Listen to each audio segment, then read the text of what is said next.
आज विदाई समारोह, आखिरी दिन और एक आखिरी शब्द। 1 फरवरी से होने वाले एग्जामिनेशन में बरती जाने वाली सतर्कता। सबसे पहले तो आप अपने स्वास्थ्य के प्रति सचेत रहेंगे।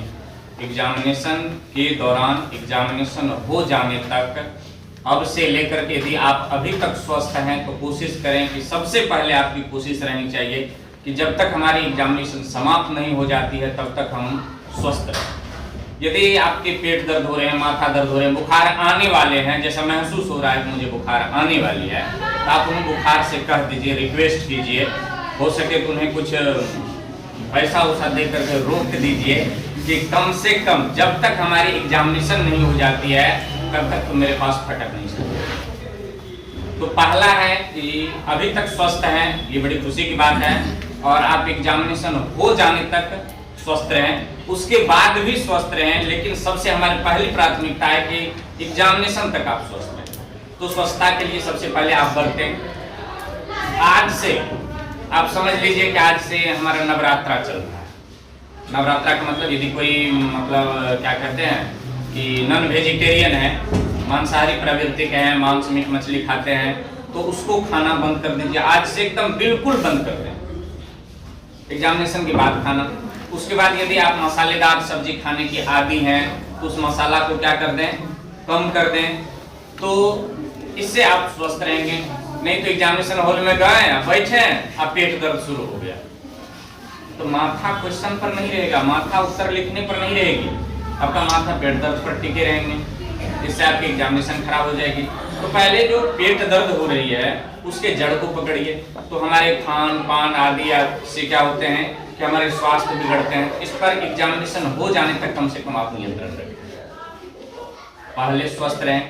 दूसरी बात अब आए कि जो बचे हुए समय है, जैसे आज 24 हो गए, तो 24, 25, 26, 27, 28, 29, 30, 31, कितने दिन के समय बचे हैं? 8 रोज के समय बचे हैं। तो 8 रोज में कम से कम ऐसा भी तो कोई पेपर होगा जो तुम्हारा सबसे बोनाफाइड होगा, सबसे बढ़िया होगा, उस पेपर को रख दीजिए। आप एग्जामिनेशन से 1 रोज पहले पढ़िए। जिस विषय में आप अपने आप को कमजोर महसूस करते हैं, वैसे हमारे द्वारा बनाए गए टीआर है ना, जब टीआर देंगे तो उस पर रेड पेन से लिखा हुआ, रेड पेन से अंडरलाइन किया हुआ है कि आप इस रेड पेन से अंडरलाइन का मतलब हुआ है, ये टीआर जो आपको देंगे उसका मतलब हुआ कि इस विषय में आप मतलब कमजोर हैं, या मुझे महसूस हो रहा है कि आप क्या हैं, कमजोर हैं, उस विषय पर ज्यादा जोर दें, फोकस करें। दूसरी ओर यहाँ जो 3 सेट की एग्जामिनेशन हुई है, इनके सभी ऑब्जेक्टिव और सब्जेक्टिव क्वेश्चन को हल करें, पिछले रोज भी बताए थे। इसके साथ 2011 से लेकर के 2022 तक फिजिक्स, केमिस्ट्री, बायोलॉजी और मैथमेटिक्स, कितने पेपर? 4 पेपर, 3 सेट ये हो गए। 2011 से 22 तक लगभग 11 सेट उधर हो गए, तो 11 3 14 सेट और 5 सेट बिहार विद्यालय परीक्षा समिति दिए हैं। कितना हो गए?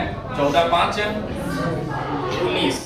इस 19 सेट को आप इस 8 दिन में कंप्लीट करें, प्रत्येक पेपर से, फिजिक्स, केमिस्ट्री, बायोलॉजी, मैथमेटिक्स। रही बात इंग्लिश और हिंदी की, तो पहले ऑब्जेक्टिव की सुविधाएं नहीं थी एग्जामिनेशन में।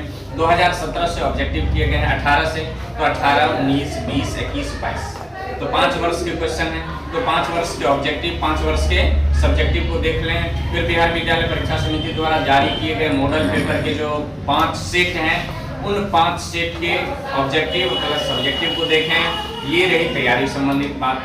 अब आप करेंगे कि एग्जामिनेशन अवधि के दौरान हमने देखा कि बहुत सारी दुर्घटनाएं हो रही है।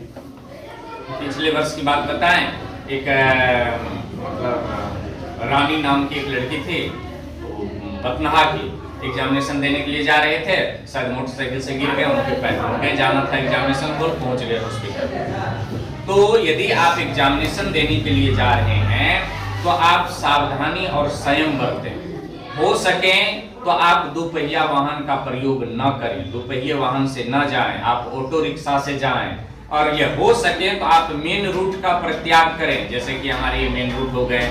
मेन रूट में क्या होता है कि वाहन ज्यादा चलते हैं, सुरक्षित रहें। दूसरी बात, खास करके हम लड़कियों से निवेदन करना चाहेंगे कि एग्जामिनेशन देने के लिए अपने भाई, अपने पिता के साथ जाएं, जीजा जी के साथ न जाएं, इसलिए, और उनके भाई के साथ तो जेबे नहीं करें।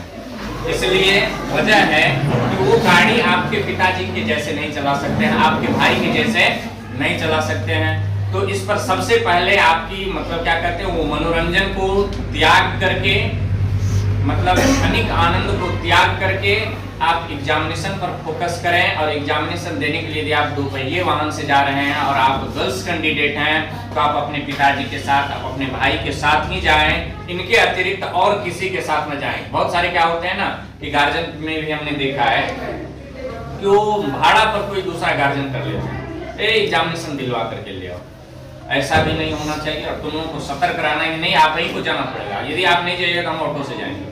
किसी तीसरे मतलब पिताजी और भाई के अलावे किसी तीसरे व्यक्ति के, खास करके मोटरसाइकिल पर बैठना ही नहीं है। वो सड़क पर दिखाने के चक्कर में आपका नुकसान कर सकते हैं, वाहन को स्पीड में चलाने के चक्कर में नुकसान कर सकते हैं, ढेर सारी नुकसानियां हैं। तो ये सब सावधानी हमेशा बरतना है। पिताजी के साथ जाएं, भाई के साथ जाएं, दोपहिए वाहन से जा रहे हैं। यदि कोई नहीं है तो आप क्या कहते हैं कि ऑटो रिक्शा ले लीजिए, बस से चले जाइए, मोटरसाइकिल से नहीं जाए। तो ये रही कुछ प्रमुख बातें जो एग्जामिनेशन हो जाने तक आपको बरतनी है। और खास करके लड़कों से हैं जो मोटरसाइकिल से जाएंगे तो सांप पर के जैसे मोटरसाइकिल न चलाएं, इससे आपका तो नुकसान है ही। और साथ साथ क्या है, बगल वाले जो कैंडिडेट हैं उसको भी आप नुकसान कर रहे हैं। यदि आप कहीं दुर्घटनाग्रस्त हो जाते हैं तो आपका तो नुकसान हो ही रहा है और बगल वाले का भी, दूसरे का भी नुकसान कर रहे हैं। इससे आपकी बहुत बड़ी क्षति होगी, एग्जामिनेशन छूट जाएंगे, 1 साल आप पीछे चले जाओगे। 1 साल पीछे जाने के साथ साथ आपके मार्कशीट पर ना धब्बा लग जाएगा। धब्बा का मतलब एक्स कैंडिडेट लिखा जाएगा, एडमिट कार्ड पर लिखा जाएगा एक्स कैंडिडेट, रजिस्ट्रेशन पर लिखा आएगा इरेगुलर, रेगुलर नहीं रहोगे। तो ये सब सावधानी रखेंगे। और खास करके डिफेंस डिपार्टमेंट में ना यदि आपके सर्टिफिकेट पर एक्स लिखा हुआ है, एक्स कैंडिडेट है, इरेगुलर कैंडिडेट है, तो सबको समझिए कि खास करके आर्मी वगैरह में लिया ही नहीं जाता है। उसमें करेंट कैंडिडेट चाहिए और बिना क्रॉस व्रॉस लगा हुआ। तो क्रॉस ना लगे, एक्स कैंडिडेट ना बने, इसके लिए स्वास्थ्य के प्रति सचेत रहें, बीमार ना पड़े, सेंसलेस ना होए, स्वास्थ्य के प्रति सचेत रहें, समय पर भोजन लें। उसके बाद क्या कहते हैं कि जाने आने के दरमियान सावधानी और संयम बरतें। और जो 19 सेट हुए ना, कितना सेट हुए, 11 से लेकर के 22 तक की क्वेश्चन बैंक, 5 बिहार विद्यालय परीक्षा समिति द्वारा जारी की गई मॉडल पेपर और 3 मेरे द्वारा लिए गए एग्जामिनेशन। तो 11, 5, 16, 3, 19 सेट की तैयारी करें। दूसरी बात कि आज से लेकर के और जब तक एग्जामिनेशन समाप्त नहीं हो जाती है तब तक क्या कहते हैं कि अपने बेड पर, चौकी पर बैठ करके ना पढ़ें, पैर मोड़ करके ना पढ़ें। पैर को, शरीर को जैसे ही आराम दोगे तो नींद आने लगेगी, तुम्हारी पढ़ाई नहीं। जब पढ़ाई नहीं होगी तो फिर एग्जामिनेशन अच्छे नहीं जाएंगे। इसलिए आज से एकदम आप ठान लीजिए, इसको सूतक समझिए, शराब बद लग जाएगा। जो आज से पढ़ेंगे चौकी पर कम्बल ओढ़ करके, उसको समझिए कि एकदम आज से वो पाप घड़घड़ा रहा है। तो कंबल को त्यागिए, जब तक पढ़ रहे हैं कपड़ा जितना पहनना है शरीर में पहन लीजिए। टेबल कुर्सी, टेबल की व्यवस्था ना हो, चौकी के अंदर मीटा लगा दे, चौकी को टेबल बना लें, बिछावन को मोड़ दें, दरी, तोशक, तकिया, जाजिम, चादर आदि को मोड़ करके रख दें, उस पर अपना अध्ययन करें। तो ये प्रमुख कुछ टिप्स हैं जो एग्जामिनेशन हो जाने तक आपको सावधानी बरतने की आवश्यकता है।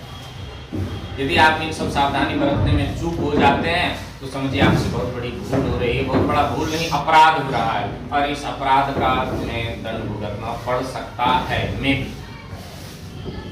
तो ये कुछ प्रमुख टिप्स हैं जिन्हें आप हमेशा ध्यान में रखेंगे। धन्यवाद।